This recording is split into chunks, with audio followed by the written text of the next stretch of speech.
Pakinggan mo ang tinig ko. Di mo papansin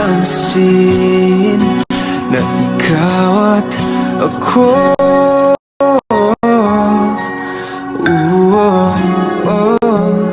tayo'y pinagtagpo.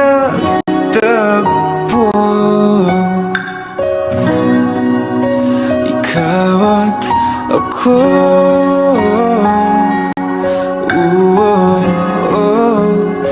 di na muling magkakalayo. Hi, Bey. Ang dami kong gustong sabihin. Gusto kong mag-sorry, magpasalamat. At dahil nandito tayo, hayaan mong sabihin ko sa iyo ng buo at totoo. Alam naman natin nung una, napaka-komplikado natin. Napakatigas ng puso ko dahil sa takot at panghuhusga. Pero isa lang ang alam ko. Ayokong masaktan, ayokong mapag-iwanan, ayokong makasakit at ayokong mahusgahan ng mga taong malalapit sa akin. Ang daming pagsubok, ang daming nangyari na hindi inaasahan at hindi maganda.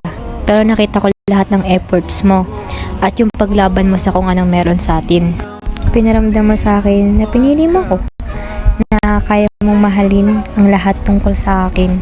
At yung pakiramdam na matanggap tayo ng pamilya ko at pamilya mo, maging parte na ng buhay ng isa't isa ang pinaka-the best.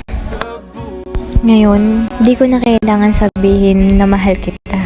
Pero sana maramdaman mo na hindi na ako yung dating ako. Hindi na ako takot na mahusgahan nila. Hindi na ako takot sa kung anong mangyayari sa pagitan natin. Kasi, unti-unti, tinanggap na kita ng buong buo. At kung tatanungin man ako ngayon sa kung anong meron sa atin, wala nang puro tanong. Ganun pa din ang sasabihin ko. Pero sa paraang seryoso at totoo. Dahil sa wakas, napagod na din ako mag-isip. Mas pinili kong mahalin ang tunay na ikaw at this time, I'm finally home. Tulad ng kanta, hindi man tayo agad, pero tayo pa din sa dulo. Ako'y iyo na, ikaw at ako. From hindi to pwede, to ikaw na talaga. Ito na yung pinakainaantay mo. Officially yours, Bey.